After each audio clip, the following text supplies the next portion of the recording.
Hai warga kimia, gimana nih kabarnya? Semoga baik-baik aja ya. Oke, balik lagi nih bersama aku Devi dari Kimia 20. Di podcast kali ini tentu aja aku nggak sendirian. Aku ditemenin sama dua orang teman aku yang dari angkatan 20 juga nih, yaitu Kak Anci dan Kak Tantris. Oh iya, for your information aja nih, Kak Anci dan Kak Tantris ini merupakan pembuat konten kreator dari HMKUB loh. Mungkin dari Kak Anji dan Kak Tantris bisa menyapa warga kimia dulu nih. Halo warga kimia, kenalin aku Anci dari angkatan 2020. Salam kenal ya semuanya. Halo juga warga kimia, kenalin aku Tantris dari angkatan 2020. Salam kenal semuanya. Oke, salam kenal Kak Anji dan Kak Tantris. Selamat datang di podcast Catalyst of Skill. Oke, di podcast Catalyst of Skill kali ini aku mau ngebahas tentang kreatif. Kayaknya warga kimia juga udah gak sabar nih sama konten kita kali ini. Yuk dengerin podcast Catalyst of Skill di bulan November ini sampai habis, supaya kalian bisa lebih tahu tentang soft skill kreatif ini. Kita mulai aja kali ya. Tapi aku mau mulai nanya sama Kak Tantris dulu nih. Menurut Kak Tantris, apa sih kreatif itu? Terus penting gak sih? Apalagi sekarang kan zamannya 4.0 ya, yang dimana semuanya itu serba digital. Oke, makasih Kak Devi ya pertanyaannya. Jadi pertanyaannya tadi kan tentang kreatif gitu ya. Apa sih kreatif itu dan penting gak sih kreatif ini? Oke, kalau menurut aku kreatif itu adalah proses pengembangan ide-ide yang kemudian nanti akan bisa dikemas atau diolah kembali sehingga dapat menciptakan bentuk baru yang lebih fresh.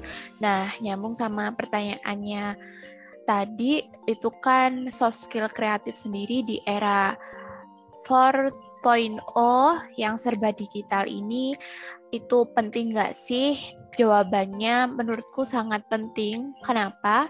Karena dengan soft skill ini menurutku setidaknya bisa memberikan kita bekal untuk bersaing di dunia luar. Seperti yang kita tahu ya, banyak banget inovasi yang terus bermunculan.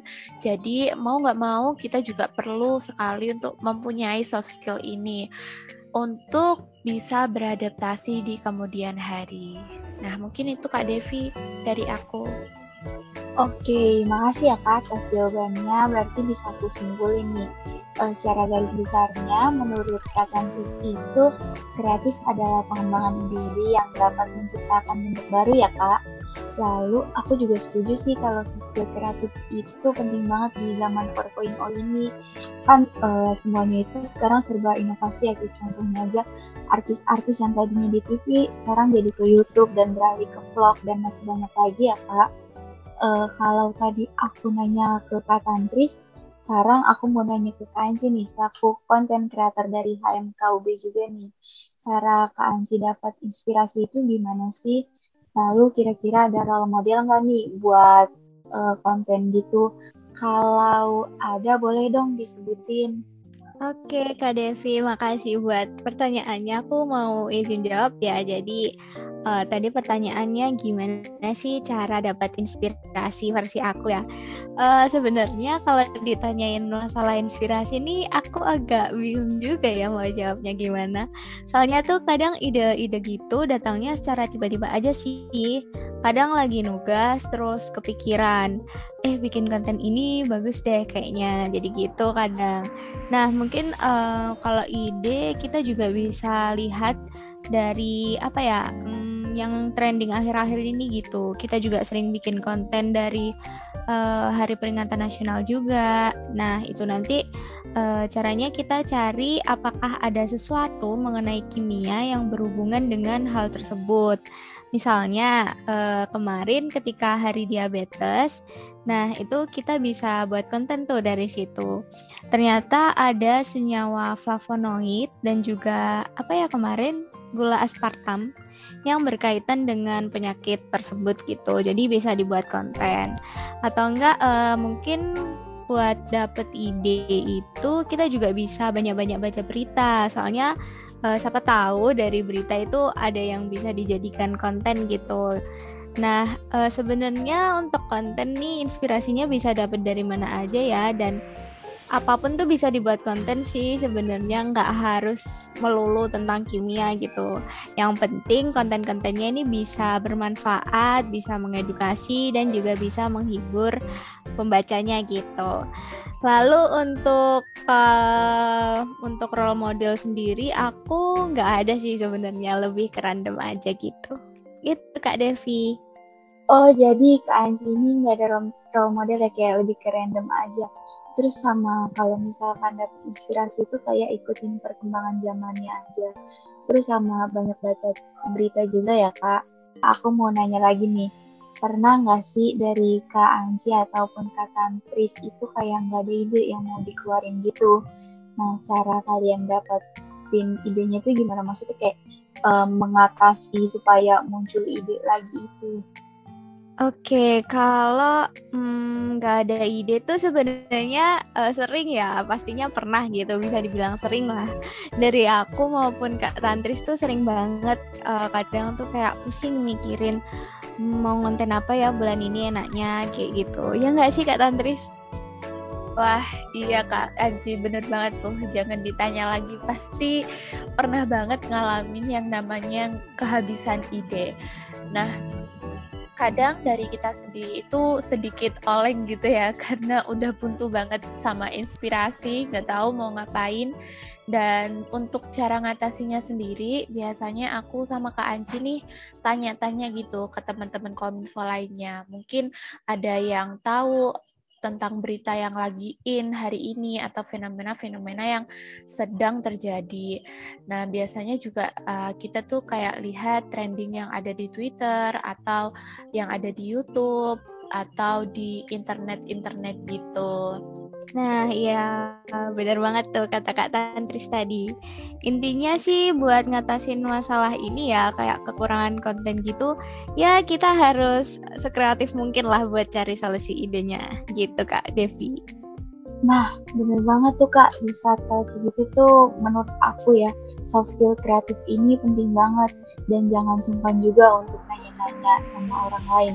Sesuai dengan kata pepatah yang mengatakan bahwa malu bertanya sesat di jalan. Oh iya, nyambung yang tadi ya Kak, seperti konten bulan Maret ini kan ada cara menyelesaikan masalah juga ya Kak, harus menggunakan soft skill kreatif. Kira-kira dari kalian berdua pernah nggak sih selesai masalah yang ada itu pakai soft skill kreatif ini? Oh, pernah dong. Ya sama kayak tadi ya, sebenarnya bisa dibilang sering banget kita gunain soft skill kreatif ini. Jadi kadang tuh kayak kita ada masalah gitu. Nah, kita tuh sebisa mungkin memanfaatkan soft skill kreatif ini buat nyelesain masalah tersebut. Kayak dulu tuh kita pernah ya bingung mikirin gimana cara biar podcast yang kita buat itu banyak yang mau dengerin dan juga banyak yang nonton. Nah, akhirnya kayak kita kan mikir tuh kayak gimana ya caranya, kita harus ngapain ya, kayak gitu-gitu. Dan akhirnya kita tuh coba buat bikin reels Instagram gitu, yang mana isinya tuh ajakan untuk dengerin podcast dari kita. Terus mungkin ada lagi kayak misal ya warga kimia lagi butuh hiburan. Nah, kita tuh gunain soft skill ini untuk apa ya? Untuk mencari konten gitu yang sekiranya bisa membantu warga kimia untuk mencari hiburan gitu. Nah, itu contohnya kemarin ada mini games atau juga bisa kayak poster-poster gitu. Itu Kak Devi. Nah, benar banget nih Kak, tanpa kita sadarin tuh, kita udah gunain soft skill kreatif ini nih buat nyelesain masalah. Maka dari itu, kita perlu mengasah soft skill kreatif ini Kak. Terus kalau misalkan dari Kak Tantri itu, gimana sih cara mengasah diri Kak Tantri sendiri, supaya bisa mengeluarkan ide-ide yang brilian gitu Kak? Oke, kalau dari aku sendiri ya Kak, untuk cara mengasah diri agar bisa banyak mengeluarkan ide tuh intinya jangan takut untuk mencoba hal baru, karena dengan mencoba hal baru biasanya kita bisa dapat pengalaman baru gitu Kak, dan jadi otak kita juga bakalan menerima banyak wawasan baru yang bisa menambah kekreatifan diri kita. Perumpamaannya aja nih, misal Kak Devi diamanahi untuk kerja sebagai content creator, padahal sebelumnya Kak Devi belum dapat pengalaman yang seperti itu. Nah, otomatis dari diri Kak Devi itu pasti cari cara untuk mendapatkan ide-ide konten yang harus dibuat, ya nggak Kak? Nah, dari proses-proses tersebut, akhirnya Kak Devi bisa mengasah kekreatifan Kak Devi gitu. Jadi, proses-proses yang seperti itu, kayak terpaksa menjalankan sesuatu, padahal kita nggak tahu apa-apa. Nah, dari proses itu biasanya kita malah bisa mengasah kreatif diri kita. Nah, selain itu juga, mungkin banyak-banyakin berinteraksi dengan orang gitu ya, karena yang kita tahu pemikiran orang itu kan beda-beda ya. Nah, dari komunikasi sama orang lain tuh biasanya juga bisa memunculkan ide baru gitu. Kemudian nanti bisa diolah untuk jadi konten. Nah, mungkin selain itu juga rajin-rajin untuk buka sosmed atau cari-cari yang lagi happening saat ini. Jadi konten yang kita hasilkan tuh bisa sesuai dengan kebutuhan sekitar kita. Mungkin itu sih Kak Devi. Oke Kak, berarti kalau dari Kak Tantis itu cara mengasah dirinya itu jangan takut untuk mencoba hal baru, komunikasi, dan tentu aja nih buka-buka berita yang lagi happening pada saat itu juga ya Kak. Terakhir nih Kak, boleh dong di antara Kak Anci ataupun Kak Tantris mungkin bisa ngasih tips and triknya nih buat warga kimia supaya soft skill kreatif ini meningkat.